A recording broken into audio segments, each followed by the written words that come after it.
ऐसी खबर देखने और सुनने के बाद जो एक विश्वास होता है, हम लोग व्रत में भी बाहर जाकर जूस पी लेते हैं, लेकिन आपके इलाके से जो खबर आई बहुत हैरान परेशान करने वाली है। देखिए, बहुत दुखद है और इतना कभी किसी ने सोचा भी नहीं होगा कि मनुष्य इतना गिर जाएगा हाँ। और इस लेवल पे जाकर के इस तरह की हरकत होगी। पूरी लौनी में नहीं है, इस घटना से पूरे देश को गुस्सा है और पुलिस ने गिरफ्तार किया, ये ठीक बात है। और हमने कहा भी है कि इनके ऊपर एनएसए लगना चाहिए और भी लोग इनके जो संबंधी हैं बताते हैं, उनके भी जूस के कॉर्नर्स हैं या और भी ये लोग क्या क्या कर रहे हैं। अगर पुलिस सही से इनका रिमांड लेगी तो मुझे उम्मीद है कि कुछ चीजें और भी खुल के सामने आएंगी। ये किसी कीमत पर बर्दाश्त करने योग्य बात नहीं है। यहाँ तक गुस्सा इतना इस बात को लेकर के आया कि हम खुद ले जाकर के बुलडोजर चला करके इनके ध्वस्त कर दें, इनके मकानों को ढवा दिया जाए। मतलब हद हो गई, इससे ज्यादा क्या हो सकता है। मतलब गिरने की एक हद होती है, इसके आगे तो कुछ बचता ही नहीं है। जिस तरह से बच्चे भी जाते हैं और भी बेटियां भी जाती हैं, किस किस ने वहाँ हजारों लोग वहाँ डेली आते जाते रहे होंगे, इतने इनके कॉर्नर्स हैं।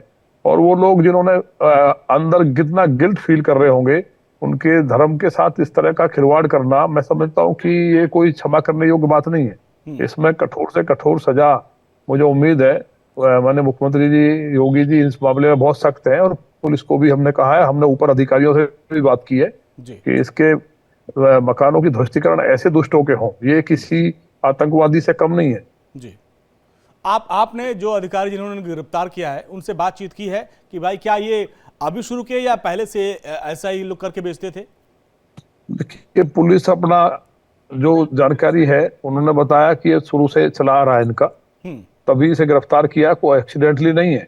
अच्छा, तो पहले से ही चला आ रहा है। और जो दूसरे सूची जो दी है, जो उसी पॉइंट पे आसपास जो इनके और संबंधी हैं, उन सब से भी वो लोग फरार है वहां से। तो उन सबको भी पकड़ करके पूछताछ की जाए तो उससे काफी चीजें सामने आ जाएंगी। और जो अभी एसीपी आपसे बात कर रहे थे, मुझे उम्मीद है कि वो एक मजबूत स्टिक अधिकारी है, इसमें मामले को निर्णय तक पहुंचाएंगे, जिससे कि हमें अपना कदम न बढ़ाना पड़े उस गुस्से में। क्योंकि मैं व्यक्तिगत रूप से जो लॉनी के लोगों के साथ जिस तरह का यह अपराध हुआ है, इससे मैं खुद बहुत आहत हूं। और अगर ये सही से इसका पूरा खुलासा नहीं किया जाएगा तो कहीं ना कहीं बहुत ज्यादा स्थिति ठीक नहीं होगी और फिर हमें खुद निर्णय लेना पड़ेगा।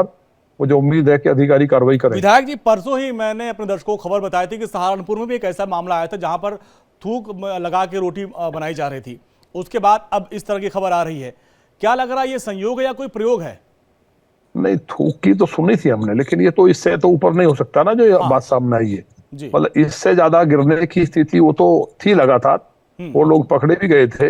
लेकिन ये जो हो रहा है, हमारा तो ये कहना है कि ये जहर भी मिला सकते हैं, ये स्वीट पॉइजन भी डाल सकते हैं उसमें कि लोग धीरे धीरे उनकी आंतें कट जाएं, लोग बीमार हो जाए। आपने एक बहुत बड़ी डिमांड की, इनके ऊपर एनएसए के तहत कार्रवाई की जाए, आपकी मांग यही है?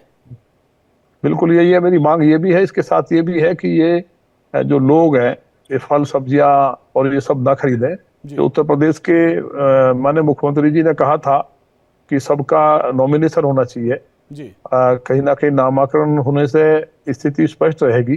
तो जो लोग व्रत करने वाले लोग हैं, जो पूजा पाठी लोग हैं या वैसे भी हैं, तो कम से कम वो बच सकते हैं।